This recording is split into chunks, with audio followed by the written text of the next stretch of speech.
Olá, bem-vindo ao programa Resenha.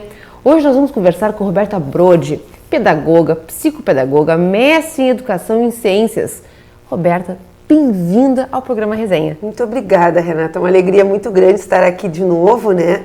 Tu que é sempre tão generosa comigo, tão atenciosa, eu fico muito agradecida toda vez de conversar contigo, porque tu além de inteligente, linda, tu é uma querida, uma das pessoas mais queridas que eu conheço da cidade, então eu fico muito agradecida de estar aqui. Você sabe que é um prazer conversar contigo sempre, né, Roberta? Obrigada, meu bem, muito obrigada. Roberta, agora vamos pensar assim, vamos falar de educação. Como é que nos tempos pós-pandemia a gente pode perceber a educação?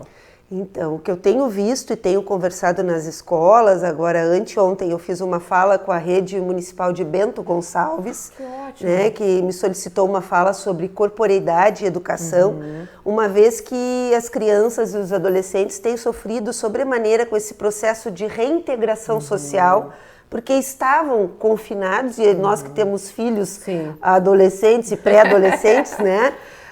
Eles estavam confinados, então, no espaço de casa e muito focados somente nas telas, né?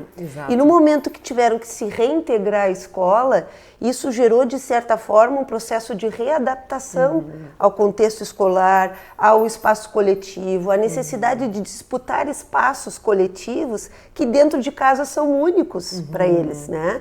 Então isso, de certa forma, gerou uma certa agitação motora para as crianças, porque, na verdade, as crianças estão presas. Quando são soltas, elas ainda estão tateando os espaços, né? E por isso, nessa fala sobre corporeidade, nós tratamos bem essa questão, porque o que é a corporeidade? É o meu corpo em relação com o mundo. Isso é a corporeidade, né? E se o meu corpo, durante 2 anos, o mundo com o qual o meu corpo se relacionou foi um quarto, uma sala, no máximo uma casa, um apartamento, quando eu me dou conta de que esse corpo pode estar num contexto social amplo e ainda dividindo espaço com outras pessoas, é como se eu fosse lá bem pequenininho e tivesse no processo de inserimento na escola, né? Então, para todos isso foi mais difícil. Os jovens, ainda que tenham uma contenção do corpo pelo próprio processo de autonomia, porque são mais velhos, ainda tem aquela coisa de colocar os assuntos de 2 anos em dia, em termos do que se viveu, e também poder viver aquilo que não se viveu nesses 2 anos, porque todos nós fomos afetados, né? Eles, sobremaneira, porque o processo de desenvolvimento tanto das infâncias como das adolescências foi muito afetado, porque nós já desenvolvemos, né? E mesmo assim fomos muito afetados. Que saem essas crianças e jovens que estão em pleno processo. Os jovens precisavam estar numa rede de sentido social, né? É o momento da adolescência, o momento que eles saem da família e vão para o espaço social. O que aconteceu com eles? Um movimento contrário. Exatamente. O que isso repercute no processo de desenvolvimento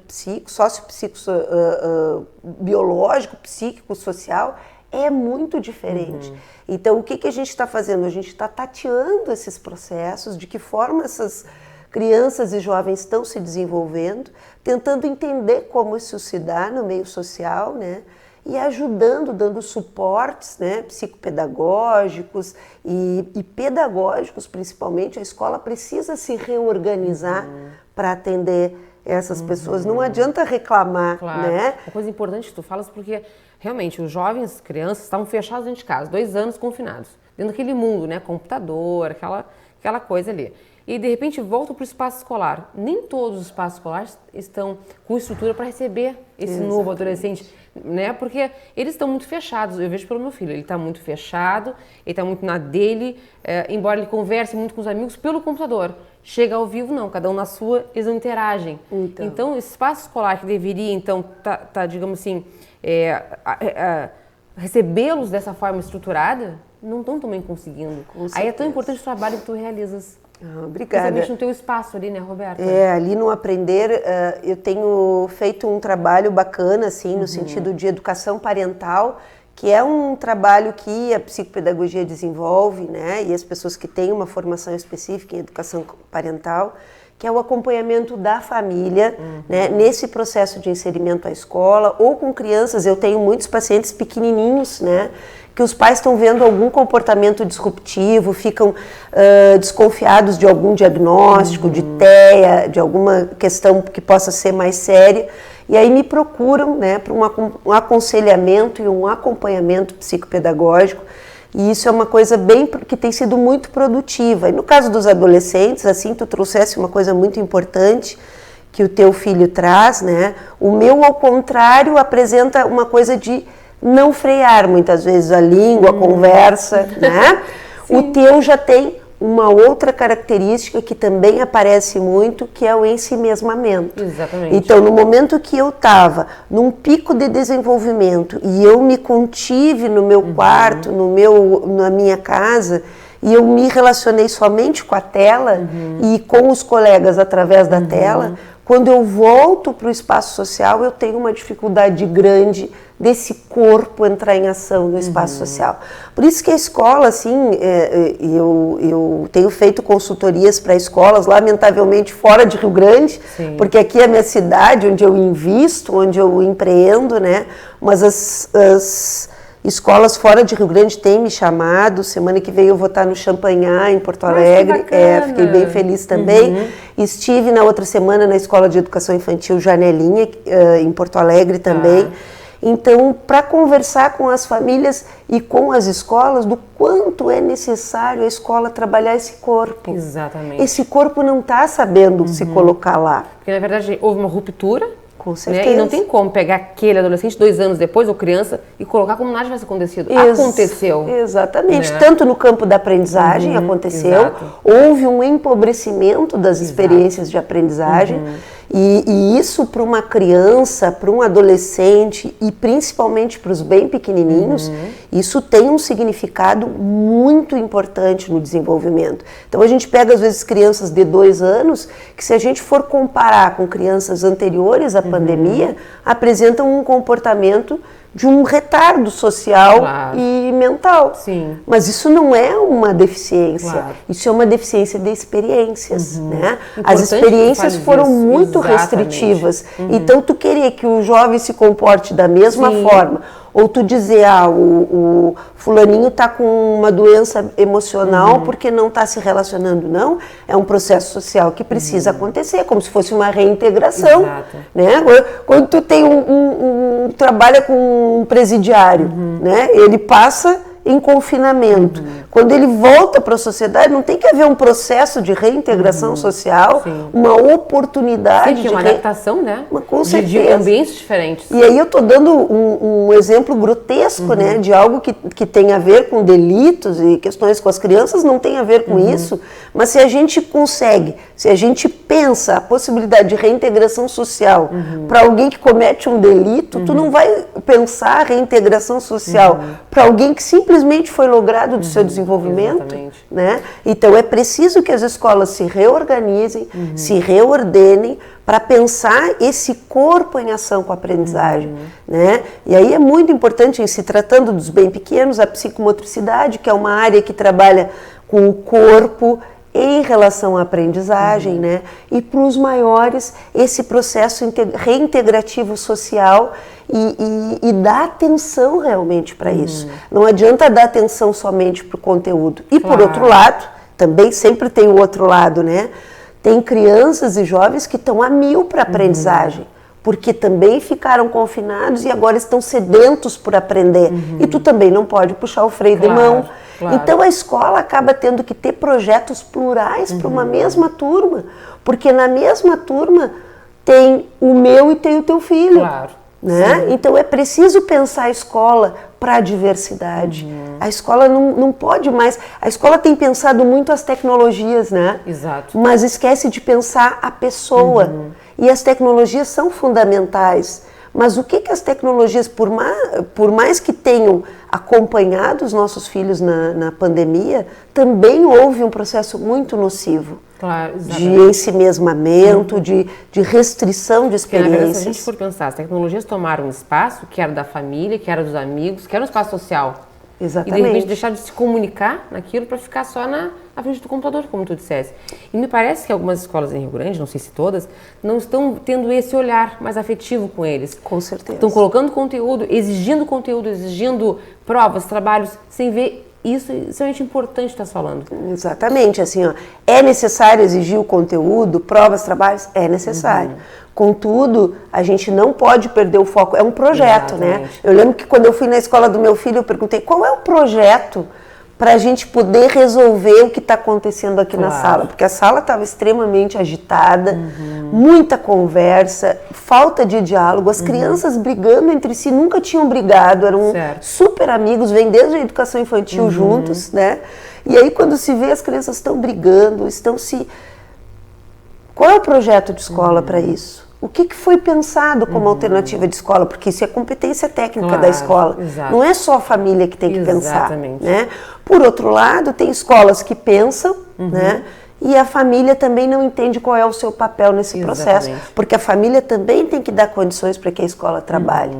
Então, é um trabalho de conjunto, né? Família e escola. A sociedade inteira tem que se mobilizar para salvaguardar essas infâncias e juventudes que passaram pela pandemia.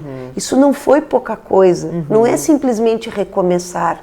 Se para nós está sendo tão difícil esse recomeço, e nós somos adultos, temos condições, resiliência, condições para retomar as nossas possibilidades de curso regular, ainda que cheios de cicatrizes, o que nós vamos deixar para esses bem pequenininhos, que às vezes ficaram atados à tela do computador, né, sem estímulo sensorial, e aí o pai e a mãe, com as pedagogias culturais que a gente está vendo, né, o pai e a mãe, ao invés de se colocar no processo de estimulação, de interação, ficam observando o que acontece. E esse comportamento de observador médico dos seus filhos é o que gera... E aí é uma conversa longa, o que gera, por exemplo, os processos de diagnóstico precoce de TEA na infância. Né?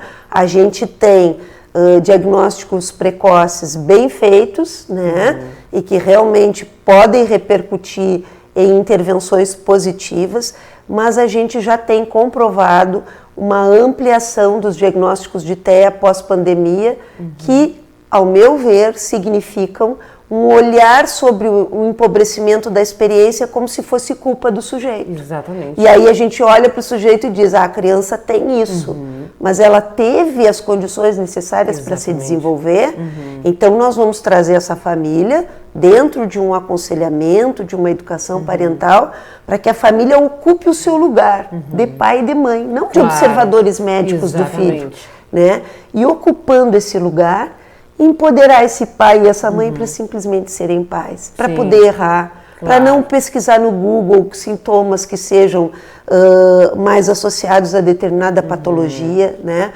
Porque as pedagogias culturais, elas têm gerado um problemão, assim, em termos de olhares sobre as crianças. Porque é como pegasse aquele sujeito, colocasse numa caixinha, é isso. Exatamente. Não é assim. Né? Não é assim, né? Os próprios teóricos que vão fundamentando os processos diagnósticos através de instrumentos, eles costumam situar isso no tempo e no espaço.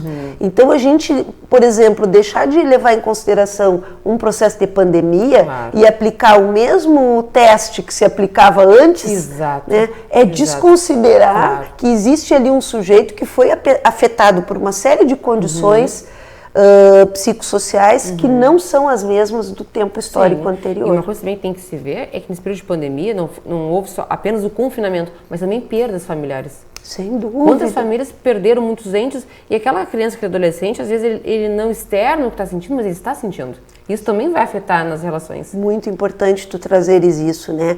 A morte, ela está presente. Claro. Ela nunca foi tão olhada como nós precisamos a forceps olhar a morte, né? Porque a morte estava na TV, estava na nossa família, estava no nosso vizinho e isso gerou uma tristeza, uma comoção mundial, né? E esse sentimento de comoção pela morte, principalmente porque não havia uma vacina e que daqui a pouco havia uma vacina, mas ela não estava disponibilizada, né? Isso gera uma angústia, um sofrimento, né? Principalmente com as condições que essas pessoas morreram, Sim, né? exato. Sem estar perto, sem ser cuidados pelos seus familiares. Então isso são coisas que não se apagam da memória. Porque a família fica angustiada, obviamente que a criança e o adolescente também, né? E isso vai gerando aquele desconforto, aquela tristeza que às vezes eles não falam. Eles estão tristes, eles se fecham e não falam. Exatamente. Eles, às vezes, eles protegem os pais, né, de trazer algum tipo de preocupação. Eles querem proteger os pais, então não sinalizam uma dor, né? Não sinalizam uma tristeza. Exatamente. Eles querem proteger-se de si. Eles querem também não pensar nesse assunto. Exatamente. Então, a adolescência por si só já é um momento que eles pensam Já é muito tensão, na morte. Né? Vamos fazer um intervalo? Vamos. Nós vamos fazer um intervalo. Não sai daí, que eu tô te esperando.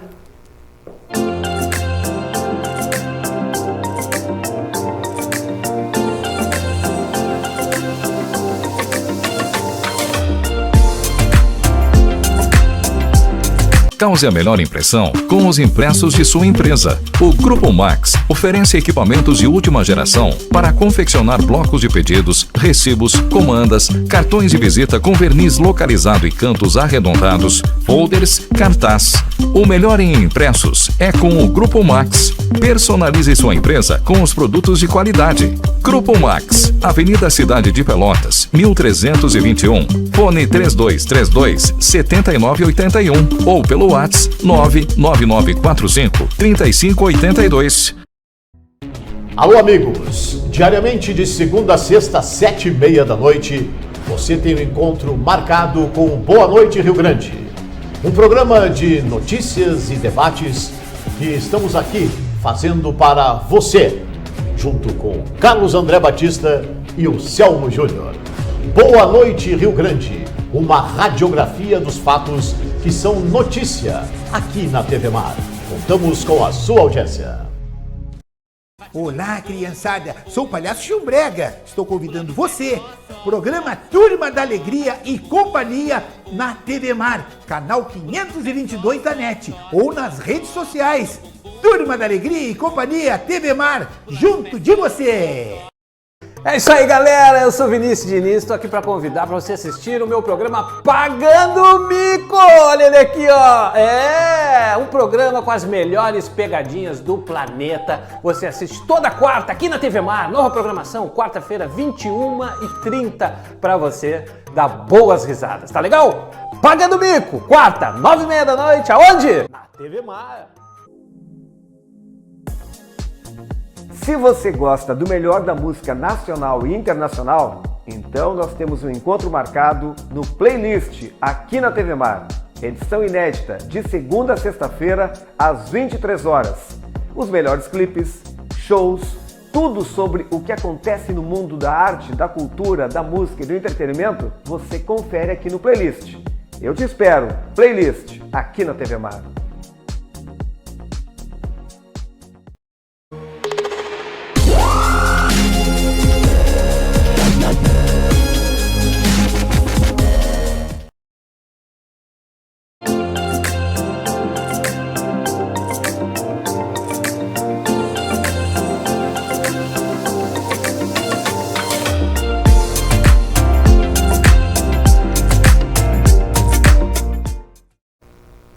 Voltamos hoje conversando com Roberta Brode, um assunto muito importante sobre educação, sobre essa nova estrutura para receber crianças e adolescentes pós-pandemia, né?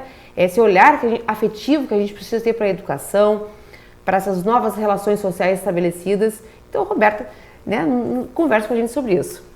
Roberta, nós falávamos então dessa reintegração, né, dos adolescentes, crianças na sociedade, esses diagnósticos precoces que às vezes pode ceifar uma caminhada. Exatamente, né, Renatinha?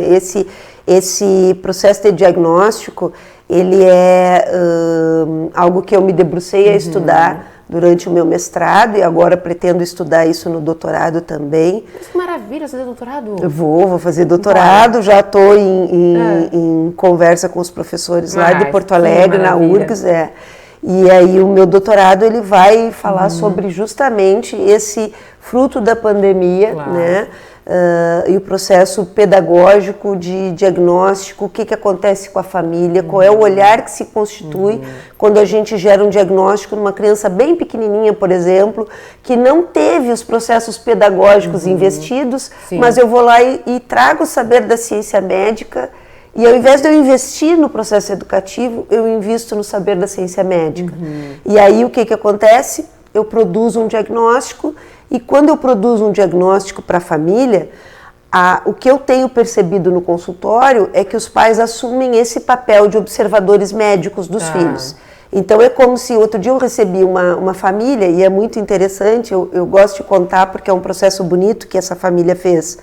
A mãe dizia, eu fiquei observando ele e ele dava voltas e voltas e voltas na mesa da sala. E ele não parava, Roberta, ele dava voltas e voltas. E eu disse, o que tu fez quando ele dava voltas e voltas e não parava? Eu disse, ela disse, eu fiquei observando. E eu disse, o que a tua mãe faria se tu estivesse dando voltas e voltas sem parar na volta da mesa? A minha mãe diria, para quieta, guria, não é para tu ficar fazendo... Eu disse, por que tu não disse para ele com o saber da tua mãe de mãe, para quieto, guri?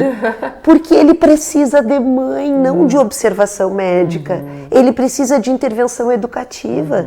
Então a gente, e é o que eu digo para as professoras nas escolas e para os professores, se a gente olhar para uma criança e entender que ela está tendo um comportamento disruptivo, que ele acha que é irregular, né? E ele não vem e faz a intervenção pedagógica e já encaminha para o saber médico, essa criança vai receber um rótulo, um diagnóstico, um rótulo médico. Significa que eu estou negligenciando o saber da medicina? De forma nenhuma. Eu sou de uma família de médicos. Eu tenho o máximo respeito e admiração pela profissão do meu pai e dos meus irmãos, né? Contudo, a gente sabe que existe o saber pedagógico e educacional que os meus irmãos, inclusive, respeitam sobremaneira. Né? E a minha irmã, que também faz um acompanhamento com a filha, seguidamente ela diz, e a nossa postura, Beta, tá regular? São ótimos como pais, né? Então, isso não impede que o saber médico entre na jogada, mas a gente precisa fazer o nosso saber pedagógico evoluir com a criança. Se o pai e a mãe ficarem observando, certamente eles vão chegar numa clínica médica e eles vão receber um diagnóstico. E esse diagnóstico, quando esse diagnóstico vem, ele vem carregado de um significado que posiciona o sujeito dentro de um processo de patologia. E a patologia realmente vai acontecer. Se eu olhar para o meu filho, eu que tive um filho que nasceu com uma série de dificuldades, né? Para respirar, e o médico me disse, olha mãe, possivelmente não vai caminhar, não vai falar, né? Vai ter muitas dificuldades. Se eu tivesse olhado para o Fernando e colocado nesse lugar de impossibilidade, coitadinho, tem uma doença, ele não tinha falado com 1 ano, ele não tinha caminhado com 1 ano e 15 dias, e ele não era um guri hoje que se desenvolve super bem, um guri super regular, né? Então tem as suas dificuldades como qualquer outra criança, mas é um guri 10, assim, né? Então a gente precisa retirar os filhos desse lugar de patologia. Hoje a gente está patologizando a vida, né? A gente fica triste e a gente não fica mais triste, a gente fica deprimido. Mas a tristeza faz parte da vida. Ela não precisa se transformar em depressão. Olha, eu estou triste e eu vou elaborar essa tristeza, eu vou buscar uma ajuda para dar conta dessa tristeza, mas logo, logo eu saio dela. É diferente de eu buscar um diagnóstico de uma patologia que eu vou precisar tomar uma medicação, né, para corrigir aquele comportamento. E é isso que eu tenho nesse processo de despatologização da infância, que é algo que eu milito enquanto psicopedagoga, é buscado realmente lidar com patologias quando elas realmente existem. E mesmo que elas existam, elas não são impossibilidades. Quando eu trago, por exemplo, eu recebi uma adolescente com TEA no meu consultório, né? 14 anos não alfabetizada. Em 3 meses ela se alfabetizou. Entendi. Porque eu fui buscar nela as possibilidades que ela tinha e não as impossibilidades. Se eu começo a trabalhar somente pensando assim, ela tem TEA, né? Então não tem muito o que evoluir por aqui, quer dizer, a ciência parece que já vai lá e determina o desenvolvimento do sujeito como se a gente fosse capaz de determinar o que o outro é capaz. A gente não é capaz e o outro é capaz de muito mais do que a gente possa imaginar. Mas tu acaba fazendo um trabalho voltado no que é positivo, né, Roberto? Exatamente. Vai lá, olha, isso aqui a gente tem de bom, vamos fomentar isso. Exatamente. O meu olhar no consultório, com a psicopedagogia sistêmica, é buscar no sujeito as suas condições de saúde. Perfeito. Né? Eu quero buscar as condições de saúde para que, ainda que essa pessoa seja criança, adolescente ou adulto, tenha condições de impossibilidade, que ela consiga salientar suas condições de saúde sobre as condições de patologia. Né? Porque a gente sempre tem mecanismos saudáveis para poder trabalhar. Se a gente se fixar só na patologia, a gente vai no máximo treinar as pessoas. Claro. Né? Tem um casal que até divulga muito, meus amigos ali, o Vinícius e a Letícia divulgam muito na internet as experiências que tem com o filho, experiências riquíssimas com o filho que tem TEA, tem um diagnóstico absolutamente acertado sobre o processo de desenvolvimento, uma criança que tem uma série de sequelas de gestação, de uma série de coisas, e os pais oportunizam toda e qualquer experiência de relação com o mundo para esse menino. E certamente ele está se desenvolvendo muito melhor do que se eles fossem somente por aquelas condições que a pedagogia cultural está colocando lá no Google de que é possível para ele. Claro. Ele viaja para o exterior, né? A literatura muitas vezes vai dizer que pessoas com esse grau de autismo não têm condição de viajar, não têm condição de olhar no olho, de sorrir. O guri super incluído nos espaços sociais, ainda que não fale, ainda que tenha muitas dificuldades no campo sensorial. Então, os pais, o que eles têm? Eles têm se permitido a ser pais. Claro, isso aí é fundamental. Isso que é o mais bonito, entende? Porque a gente, quando me perguntam, por exemplo, do Fernando, eu com o Fernando, eu faço a experiência de ser mãe, de ficar braba, de dizer para ele, meu filho, hoje esqueci toda a pedagogia, agora eu vou ser tua mãe. Claro. Esquece, meu filho. Mãe, isso tu não poderia vir de uma psicopedagoga. Eu não sou tua psicopedagoga, eu sou tua mãe. Claro. E como tua mãe, eu posso errar, eu posso acertar, eu posso tudo. Eu estou somente contigo vivendo a experiência de ser mãe. Claro. Eu não quero ser tua psicopedagoga, eu não quero fazer diagnósticos teus, eu não quero olhar para ti como se tu fosse o meu paciente. Claro. Se eu errar contigo, tá tudo bem, eu sou só tua mãe. Sim. Isso é importante dos pais assumirem esse papel, né? Sou pai, sou mãe. E a gente, óbvio que a gente erra, óbvio que a gente acerta, a gente sempre tentando, porque tem aquela máxima, né? Quando nasce um filho, nasce uma mãe. Exatamente. Ser mãe é todos os dias tu aprender alguma coisa. Tu vai dormir às vezes à noite e tu diz, não precisava ter feito aquilo, podia ter feito diferente. Ou, poxa, que bom que eu fiz aquilo, acho que eu acertei. Mas é o espaço a gente poder ser, né? Exatamente isso. E tu sabe, Renata, que também acontece, às vezes a mãe, por ter uma criança com alguma necessidade especial, vai se tornar um especialista na área. Aí também é complicado, porque começa a desautorizar os especialistas de poderem intervir. É como se a mãe, né, quisesse saber tudo sobre o filho. E é impossível. Então, o que eu sempre aconselho para os pais, né, é para que sejam apenas pais. E ser pai e mãe é poder errar, é poder acertar, é poder reproduzir o que os pais fizeram e que a gente achou interessante, e também poder negar o que os pais fizeram que a gente não gostou. Né? Então é se reconstruir também, é viver a experiência de ser pai e de mãe. Sem culpa. Sem culpa, a gente não precisa ter culpa. A gente mães, então, a gente já nasce culpada, né, Renata? É verdade. Então, assim, ó, seja pai, deixa para mim o que é do campo, do diagnóstico, da intervenção. Seja pai, somente, brinque com seu filho. Exato. Essa criança mesmo da mãe que disse que a criança rodopiava na mesa, a gente fez um trabalho e os pais se envolveram de uma forma tão linda e eles se sentem tão... A autoestima deles como pais se retomou porque eles começaram a entender que eles acertam. Sim, isso é bacana. Que eles não precisavam procurar no Google o que eles tinham que fazer, era só eles fazerem aquilo que a intuição deles dizia. Que é uma intuição carregada de amor e a gente tem que respeitar isso. Sem dúvida. E aí hoje o guri tá falando, O guri tá super bem, tá na escola, se relacionando com os amigos. A mãe chama o guri, Ou seja, atende. é outra visão. É outra E me criança. diz, aonde que é teu consultório?